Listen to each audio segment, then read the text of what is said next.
Hello, thank you for joining VNAA's Public Policy Town Hall focusing on the 2016 election and next steps for healthcare policy and VNAA. Today's Town Hall is to provide VNAA members with insights into what's next, what the 2000 election means for health policy. Joining today's call will be an introduction from Tracy Moorhead, VNAA's President and CEO, Joy Cameron, VNAA's VP of Policy and Innovation, Lena O'Rourke from O'Rourke Strategies and a VNAA consultant, Aline Rubin from Rubin Health Policy, as well as a VNAA consultant, and myself, Nathan Constable, VNAA's Director of Legislative Affairs. As a reminder and courtesy to all listening in, please set your phone to mute as we are recording today's call. Questions will be answered at the end of the presentation. If you'd like to submit a question during the presentation, simply type in the chat box and it will be passed along. The content of today's presentation is meant for VNAA members and not the press.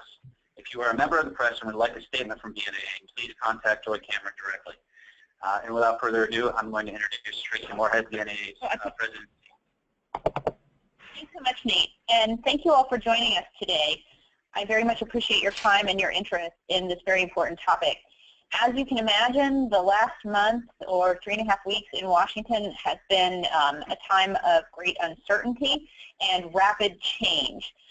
We have seen announcements of individuals who are intended to be nominated for very powerful positions in efforts to reform and adjust our healthcare delivery and payment system. And we have been working both internally within VNAA and also with our partner organizations to identify and adjust our priorities for not only the short-term lame duck legislative session that you'll hear about, but also the incoming 115th Congress and the new administration. There are two things that I'd really like to stress today before we dive into the details. The first is the critical importance of your personal advocacy to your own members of Congress. It is so important that they hear from you based on the impact that the various regulatory and legislative activities in Washington have on your agency's bottom line, ability to retain staff, and ability to provide care for those who need it in your communities. The more data and details that you can provide to those members of Congress, the more regularly that you can do that, the better off we will be as an industry. I would simply ask that as you provide this type of information to your members of Congress, you also let us know with whom you're communicating and how we can follow up with them. The second point I wanted to make is related to that. And it is really at the federal level, at the macro level, if you will, if we consider the agency outreach to be the very micro and critical level. It is more important now than ever that our industry come together and speak forcefully and in a unified way to influence the policy initiatives that have so adversely impacted our agencies in the past few years. I'm speaking, of course, of payment reductions. I'm speaking of regulatory burdens, including pre-claim, face-to-face, ADR, audits, etc., OASIS forms included. If we are to come together, the multiple national organizations, to align our initiatives and influence policy together, we will be far more influential than we will be individually. To that end, I'm delighted that we continue to work with other national organizations, and I would ask that you encourage the other organizations to which you belong also continue. Please, you're getting a bit of feedback, please. Thank you. I would ask that you encourage your other national organizations to continue to work collaboratively at the federal and national level so that we can really have an impact on adjustments to these regulatory burdens and influential legislative proposals that we obviously anticipate in the 115th Congress. We at VNAA are here for you should you have questions or suggestions about legislative or regulatory initiatives, whether that is an interpretive question of how this influences you, or a desire to support our legislative or regulatory outreach. Please don't hesitate to contact Joy or Nathan or myself if we can be of any assistance to you. You're going to hear from our full team today. They have been doing a fantastic job for the last couple of weeks, taking into consideration the impacts of the election and the new leaders who will be driving HHS and CMS. And you're going to hear some of this today. We welcome your feedback, and we are honored to represent you and to serve the industry. Thank you so much for joining us. Tracy, today's recording is a re-recording of the December 5th town hall, which was a result of some technical difficulties. There will be some questions answered at the end of today's presentation. If you'd still like to submit a question, please submit them to jcameron@vnaa.org. That's Joy Cameron's email address, and we will circle back around and answer any questions that you may have. The content of this presentation is meant for VNAA members and not the press. If you are a member of the press and would like a statement from VNAA, please contact Joy directly. So here's a roadmap of the topics we're going to cover today: the 2016 election results, what happens next in the 114th Congress, the first 100 days of the Trump administration, what happens with Medicare and Medicaid reform, what happens with the Affordable Care Act, and what is going to happen in the 115th Congress, as well as looking at opportunities for VNAA in the next administration and the 115th Congress, as well as some membership engagement opportunities that are on the horizon. So as everybody knows, Donald J. Trump won the Electoral College with 316 votes. The Senate, the Democrats did gain 2 seats, but the Republicans maintained majority. And in the House of Representatives, the Democrats gained net 7 seats, but the Republicans still maintained their majority. So what happens next in the 114th Congress during the lame duck session? So as of this during this recording, the 21st Century Cures Act was on the agenda. Republican leadership has focused on the 21st Century Cures Act as a must-pass in the lame duck. An updated version of the 21st Century Cures Act passed the House on November 30th, and the Senate is taking up the bill on Monday, December 5th at 3 p.m. It's very likely to pass. The bill mainly focuses on drug and device innovation, as well as Vice President Biden's cancer moonshot. However, it does include a couple of provisions that touch on home health and telehealth priorities. It directs states to require the use of electronic visit verification system for Medicaid provided personal care services and home health services, as well as it requires specific actions of government bodies identified as crucial to developing long-term solutions to telehealth services under the Medicare program. So that will look at not only where telehealth is currently being used in the Medicare program, but opportunities for expanding it.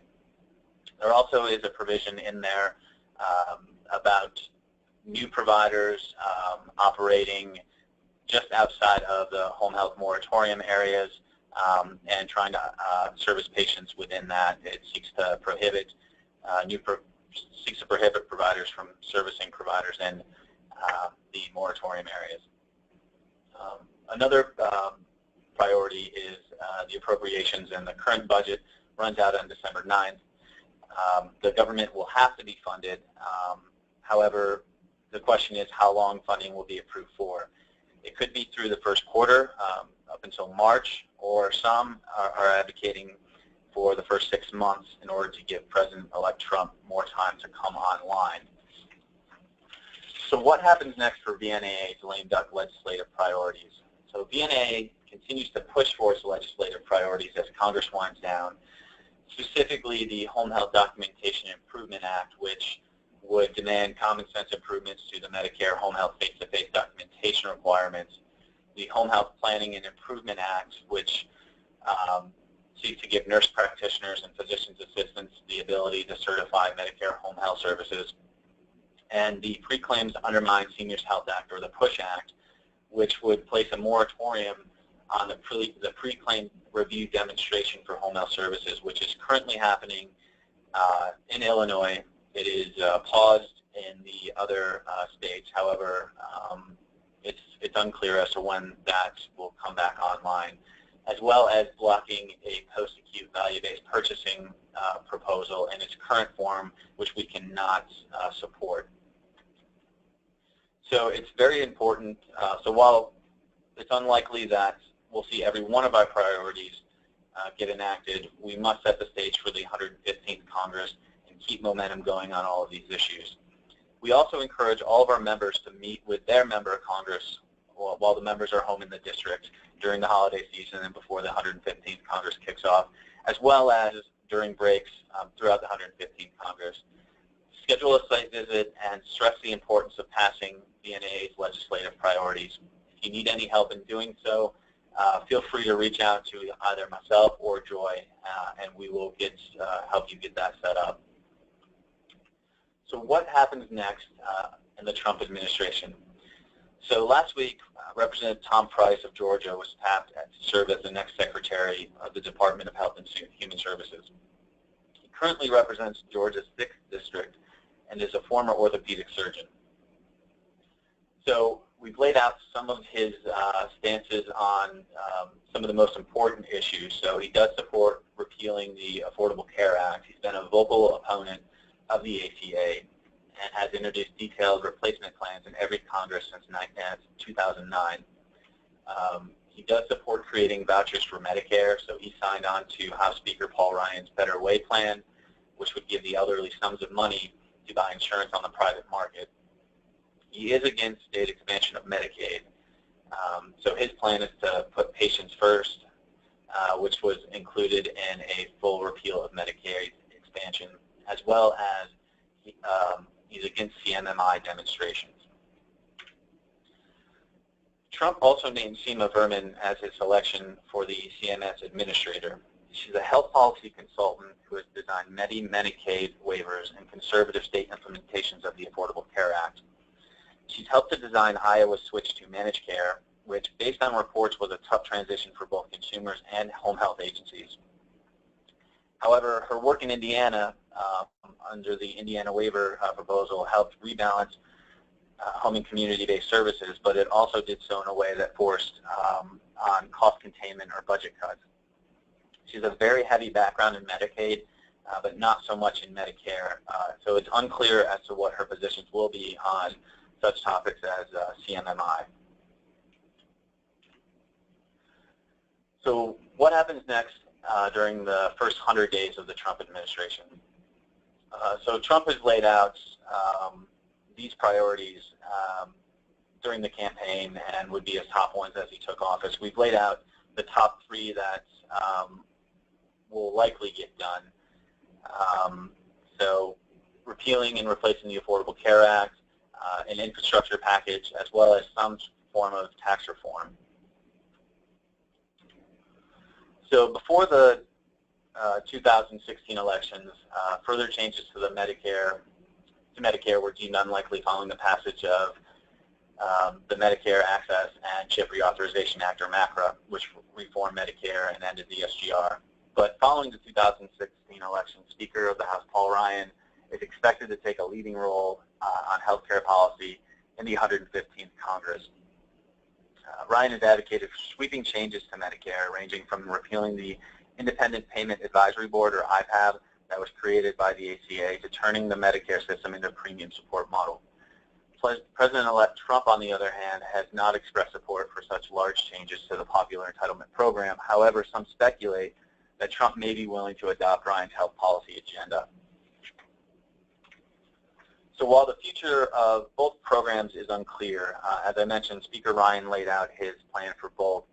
So Ryan's healthcare policy agenda, when it comes to Medicare and Medicaid, seeks to end open funding of Medicaid and give states the power to develop their own Medicaid programs, so block grants, maximize the flexibility by allowing states to choose federal Medicaid funding via either per capita allotment or a block grant, strengthening Medicare Advantage, repealing IPAB, as I said, as well as the Center for Medicare and Medicaid Innovation, matching the Medicare retirement age with that of Social Security, implement an uncompensated care reform, and transform Medicare into a fully competitive market-based model known as premium support.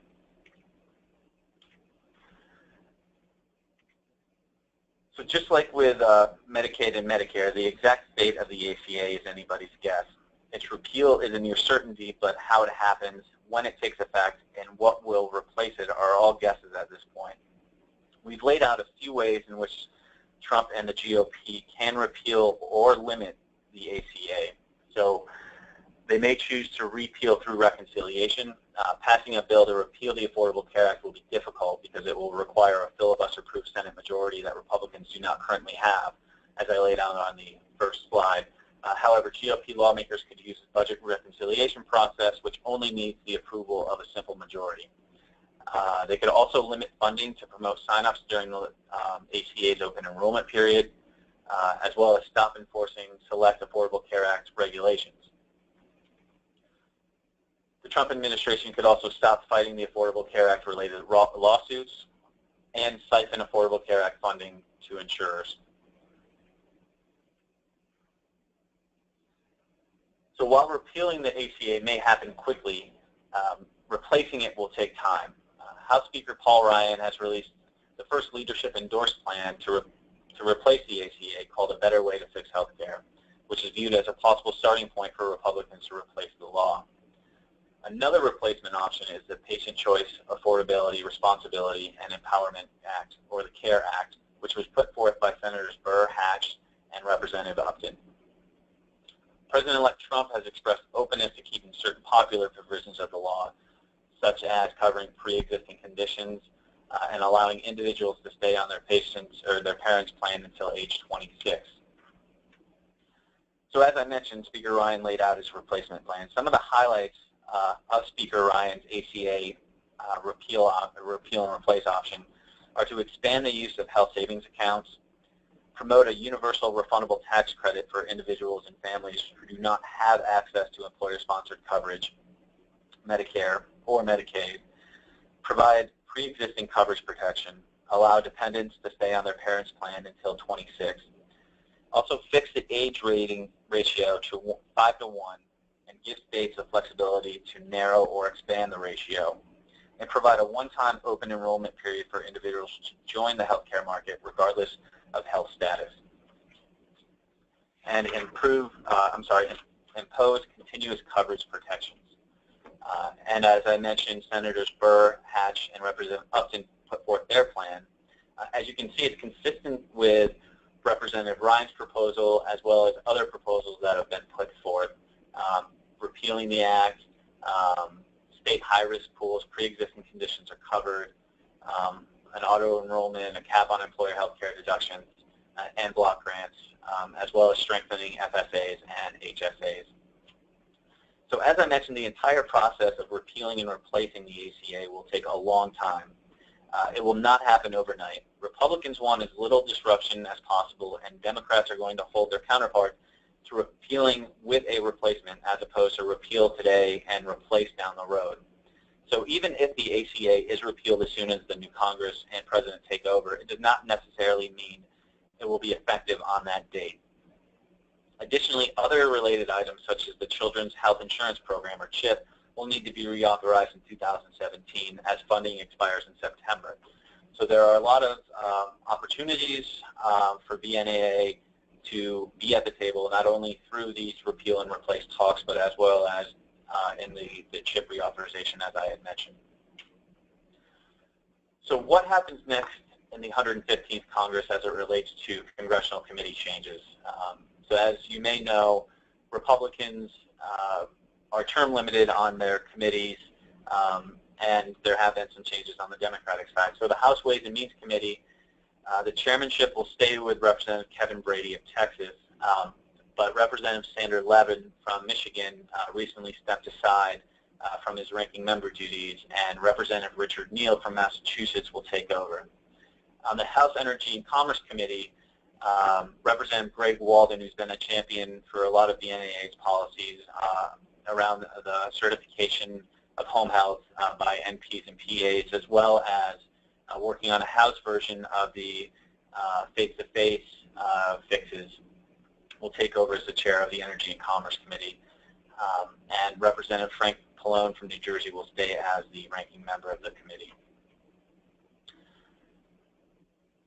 So VNAA's legislative opportunities in the 115th Congress, I'll let Joy elaborate a little bit more, but I did want to mention we'll be engaging in Medicare and Medicaid reform to benefit home health agencies and hospice in the new marketplace, as well as shielding against new payment cuts as the Affordable Care Act is repealed and replaced, and additionally addressing workforce shortages and quality issues, as both are going to be very important moving forward in the next Congress as well as Congresses to come. Joy? Thank you. Thank you, Nathan. Just a little bit on our legislative priorities. Obviously, we are going to continue to push forward those pieces of legislation that we are working on the 114th and making sure that they are reintroduced. But we also want to think about the ways that we're going to need to engage in some of these scenarios that Nathan's been drawing out for you all. I think it's important that we do all we can so that we can appropriately position home-based care and hospice in the new marketplace, and that we are able to effectively do everything we can to show that this is the preferred method and really address our value. With that, when I say address the value, I want to be able to have members share with whether they are health plans or other forms of potential block granting or new ways of providing Medicare, so that they see the value of home-based care, that they continue to think about both the quality as well as the cost effectiveness and the efficiency of allowing people to receive their care in their home, their preferred place. Absolutely, we're going to need to shield against any potential cuts that come of the ACA repeal. I think, as all of you are well aware, there were several years of rebasing that we faced with the last ACA. We want to make sure that members of Congress and the administration are well aware that we have already paid for one healthcare reform. While we are not going to be the agencies of no, we want to make sure that they are fully thinking this out. And if you're the most cost-effective form of care, you cannot continue to trim and trim into what little margins that there are. Additionally, when we've talked about addressing workforce shortages and quality, some of being an innovator is making sure that you have a high-quality staff that is able to allow the marketplace to shift from institutional to community-based care. So with that, I just wanted to elaborate a little more on that. If we want to go ahead on to the next slide. I do want to bring up the role that you all play in this. I think it's very important that we think about the best ways that we can engage with our membership. We are going to reach out this month with a grassroots survey to talk about who it is in the current administration and the incoming administration and Congress, so that we can help you build these relationships and strengthen them. We're going to utilize technology on our part to make it as simple as possible for you to engage. We'd love to offer you templates that you then send on to regs.gov, to your members of Congress, to make phone calls, engage through social media. We really need to amplify our voices. 83 people nationally, and that includes agencies as well as trade associations and member associations, wrote about the home health PPS. That is one of the largest and most important regulatory moments for home health care in a year, and for only a few of us to have reached out and to talk about our concerns, our message can get diluted very easily by others with differing views. So we want to work with you so that you're able to get out in front and make sure people know what will be best for your patients as well as for you all as agencies. So we're going to be starting that in the new year. We're going to talk about some different technology, and we'll do a webinar to brief you all. Again, if there are any questions that you have for us, we are more than happy to answer them, and we're also looking forward to working with you in the coming administration and Congress so that we can make sure that home-based care is out in front. At this time, as you all know, this is a re-recording. I want to share with you some of the Q&As that we did receive from the last webinar for the folks who were able to call in, and let you know some of our responses. One of the questions that we did receive right off the top is, what does the landscape look like for hospice in the 115th Congress and the new administration? While the new administration has not delved too far into what hospice looks like, they have talked about protecting life at the beginning and end of life to natural death, as they were calling that. But I do think it's important to highlight there is a lot of I will say that Representative Paul Ryan, as well as the Trump administration, have seemed very enamored of Medicare Advantage, and I think that that's something we need to think about the best way to approach them wanting to move, potentially move hospice into the Medicare Advantage space. So we need to think about the best ways to approach that. I think that we also need to think about what also any payment structure will look like, what MedPAC has to say about hospice, et cetera, and get in front of that. Additionally, OIG has said that much of 2017 will be focusing on hospice and program integrity. I will let you know that we have already reached out to other trade associations that work in the hospice space to talk about a unified message on program integrity. So it's not just VNAA or other groups that are coming out with what program integrity should look like, but a unified voice, which I think will be extremely important. I think that there were some other concerns about another email we received is our relationship with MedPAC and do they truly understand the value of home health. I will tell you that we do continue to reach out, and we will continue to do so, to work with them so that they do understand the value of home health when they are working on some risk adjustment and also their unified payment theory that they have.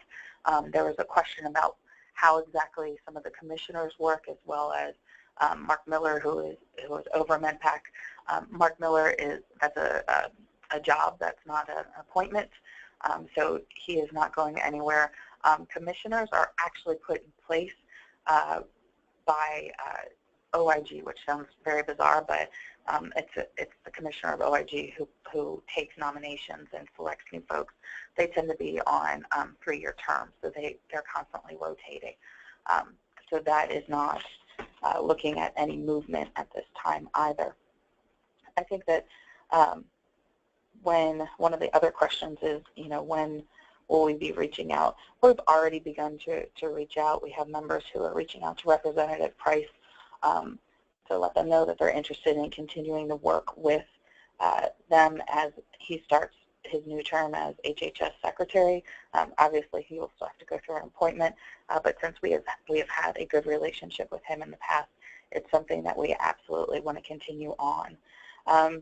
Again, the utilization of telehealth, to what extent is this available for us? We're going to continue to see what we can do about getting telehealth included on